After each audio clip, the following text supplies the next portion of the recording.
À partir de Darwin, au nord de l'Australie, vous pouvez prendre l'avion ou le bateau et vous rendre rapidement sur les îles Melville et Bathurst où résident les Tiwi.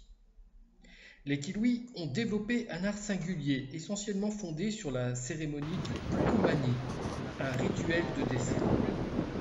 Pour cette cérémonie, les artistes sculptent des poteaux en bois de fer richement décorés de motifs ésotériques. Il existe chez eux très peu de représentations figuratives, contrairement à l'art de Terre d'Arnhem, pourtant géographiquement très proche. Et ils réalisent entre autres des paniers en écorce, appelés tunga, également peints à l'ocre.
L'art tiwi est caractérisé par sa sobriété et dominé par les pigments noirs. Les motifs traditionnels sont uniquement ésotériques, mais depuis peu, les œuvres figuratives sont peintes par de jeunes artistes. La production comprend aussi des tissus imprimés. Mais la jeune génération se montre plus créative et excelle dans le domaine de la céramique, ainsi que de la poterie, ou dans le domaine de la gravure.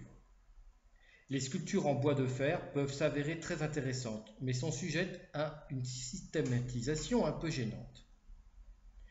Le style à part des Tiwi est dû à l'insularité, à l'isolement et aux spécificités de leur culture et de leurs croyances, organisées autour des cérémonies Pukumani, liées à la mort, et Kurlama, liées à l'igname, mais indirectement à la fertilité et aux initiations.